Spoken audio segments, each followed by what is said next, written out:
Hi, I'm Jimmy Colefax, and this is The Story. Today, our guest once again is Grammy award-winning songwriter Mitch Wong, who was born and raised in Australia and now lives in Nashville, Tennessee. Before the break, we heard how Mitch was first invited to Nashville to do some songwriting, and one of the songs he co-wrote was chosen by Chris Tomlin to be on his latest worship album. So at this point in Mitch's story, doors are beginning to open for him.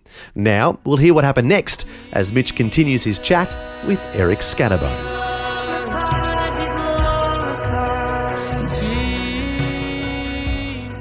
So at this point, are you thinking, okay, enough of the law degree? Yes. This is what I want to do. So that first trip happened in between the law degree, in the middle. Oh, okay. Then I finish, and that was my green light. I felt so liberated and enabled, I guess, to just go for it. That's another question I had. When you're there writing songs with these complete strangers, yes, are you intimidated? Like, oh, is my stuff as good as theirs? Or, I mean, am I good enough? Did you think stuff like that? I know a lot of creatives can think like that sometimes. Yeah, I mean, how do you know? I never really had that. Really? Yeah. No. Okay.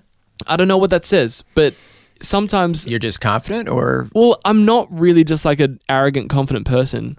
Well, you don't have to be I do have arrogant confidence to be confident. I just think when it's so important to remember, it's not about our perfection. And I think as songwriters, we need to remember this all the time. I've always had this conviction that songs, if they come from a good place, if they come from a genuine heart of worship, they're so special to God, no matter how good you are at the craft of songwriting.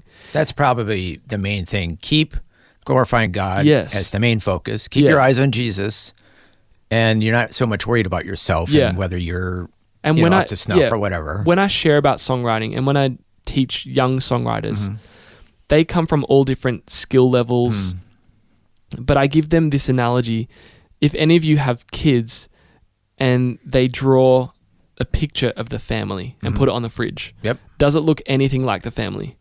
No. It's like a bunch of stick figures, but it means so much to the heart of the parent. Yes. Because great analogy. Yeah. And that's what I feel with songs is... So God's happy. God's happy. You're making a stick figure. It could be a stick figure, song. but it means something to him. Yeah, that's and great. That's the most important thing. Yeah, I like it. So yeah, songwriting, I think I've never tried to compare myself and get intimidated by other people because I know that God's given me something to say.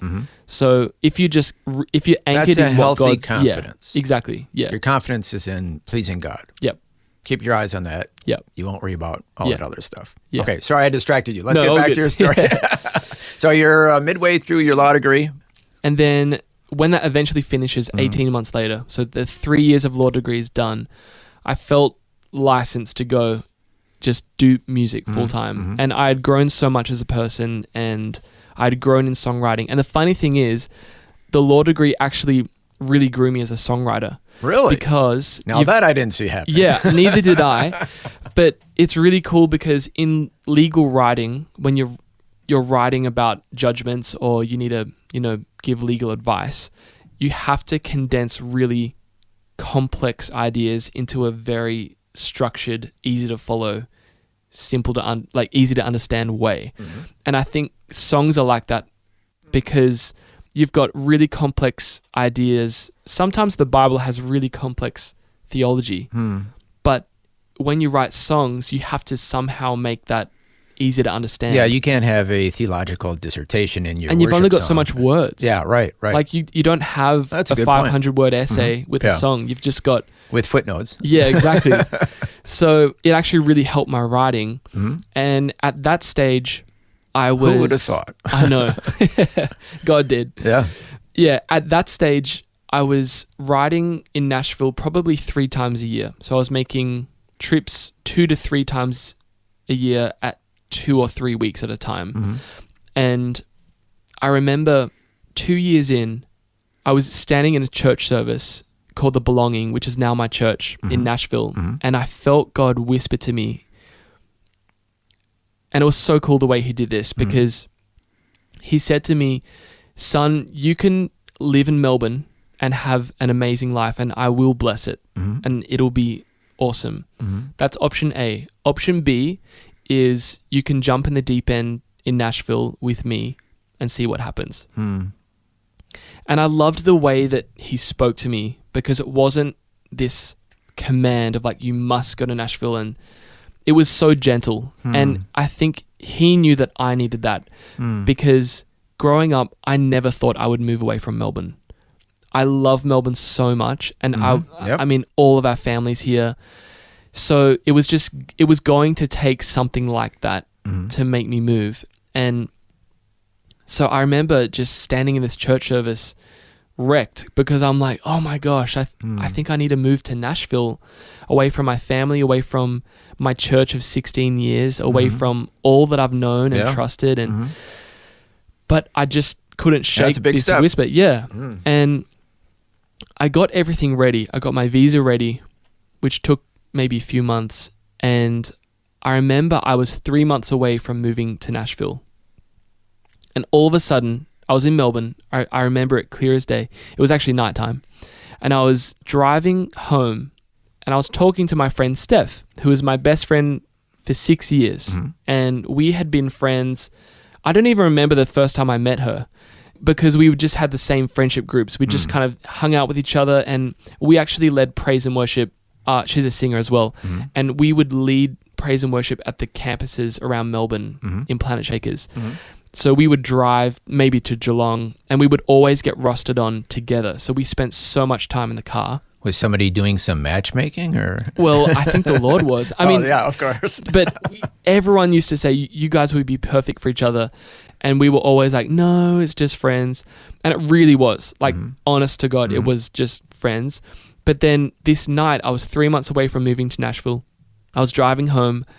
I would talk to Steph about something on the phone, and I hang up, and it felt like a light switch in my heart. It just switched. All of a sudden, I'm like, oh my gosh, I think I've completely overlooked her and taken her for granted. I think she could be my wife.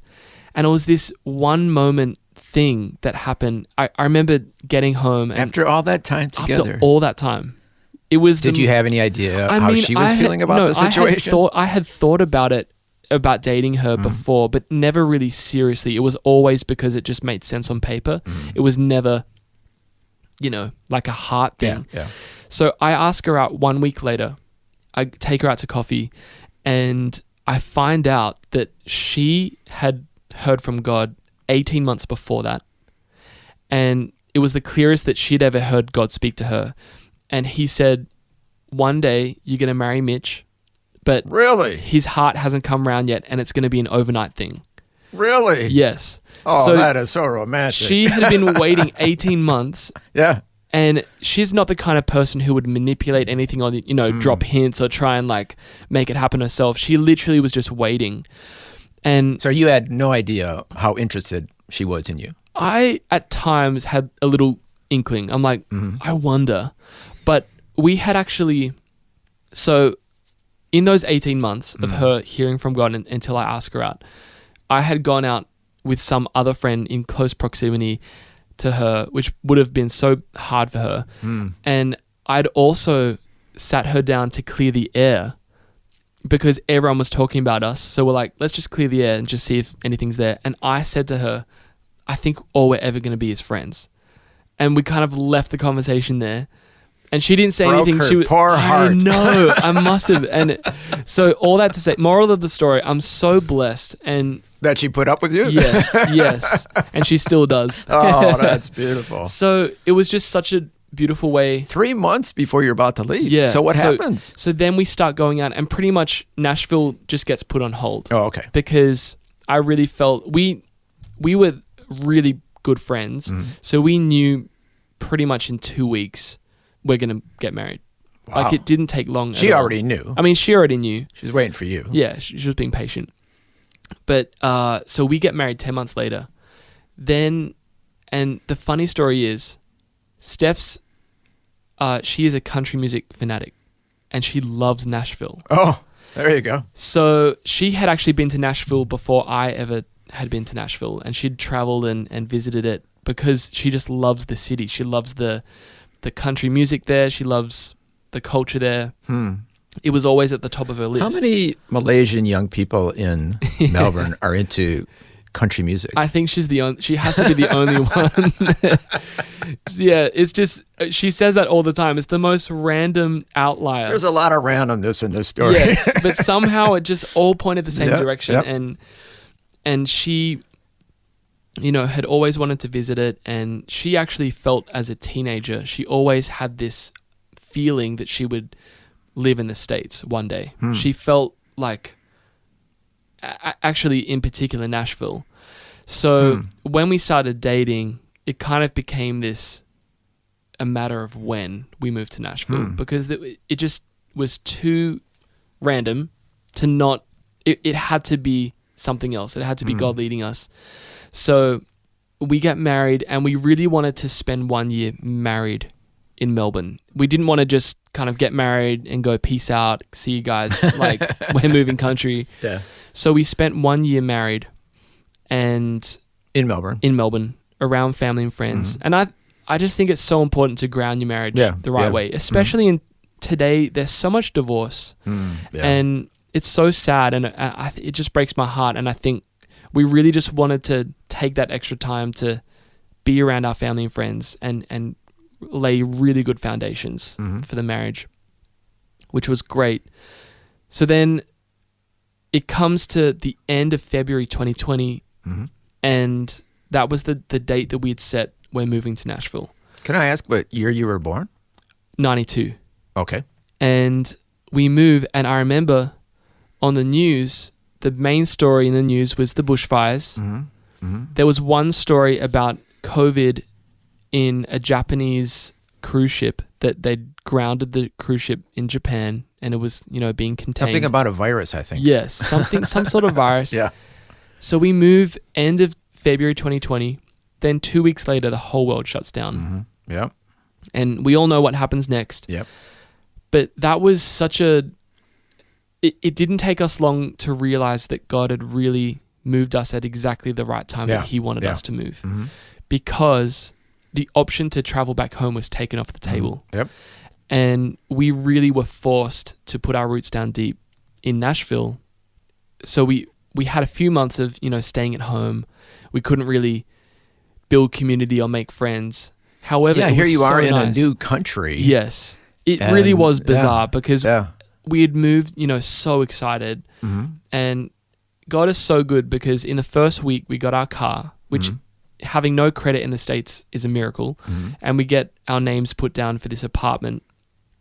So by the time we move into the apartment in March, the world is shut down. The apartment's not showing anyone around. So it was really just, He literally got us there just in time. Wow. For us to just have a place to live. And we had a few months just us two. And it was actually really special, because up until that point, the years before, I'd been touring a lot and traveling for songwriting. So I'd been away from home a lot. And just to be able to spend that time with her was beautiful. So within those 3 years, we've done so much songwriting. And Steph, actually, she works for anti-human trafficking organization. Oh, okay. So she's really passionate about that. She actually songwrites as well. And do you sing together? We do, yeah. Oh, okay. So I just released an album, and one of the songs that is on that album is called Multiply, and we sing that together. Oh, great. Yeah, and it's not a pregnancy announcement. So many people were asking that, is this your pregnancy song? And no, it's not. It's about how, it's a song about, when Jesus... Maybe one day. Yeah, maybe one day. I mean, hopefully soon. Yeah. But that story of when Jesus takes the fish and the loaves and He feeds the 5,000. Yep. Our story for moving to Nashville, really, we related to that, because we had this revelation that everything you put in the hands of Jesus, whether that's a dream, whether that's a really small decision to say yes, whether that's your finance, whether that's your friends, your family, whatever, put it in the hands of Jesus. He can multiply it and do so much more with it than if we were to hold it ourselves. Multiply.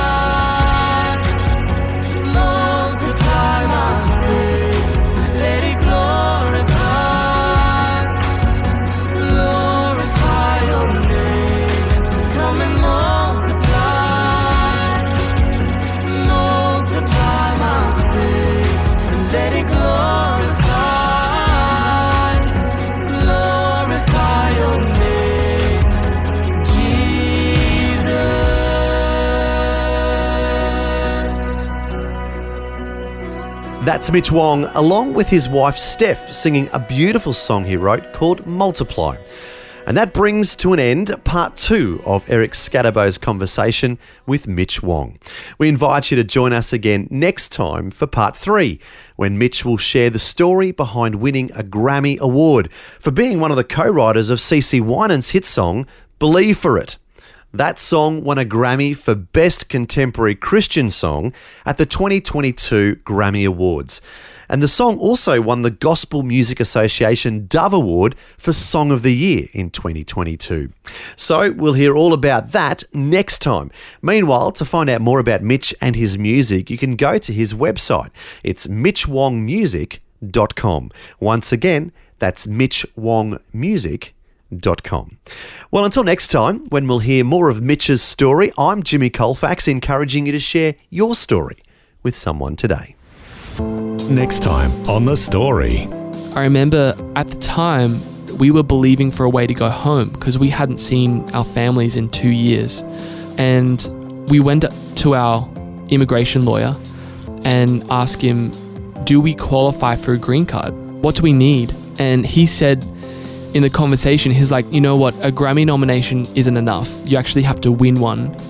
Australian singer and songwriter Mitch Wong joins us once again to share more of his story and how winning a Grammy Award was an answer to prayer in more ways than one. That's more of Mitch Wong's life journey coming up next time. The Story. Just another way Vision is helping you look to God daily.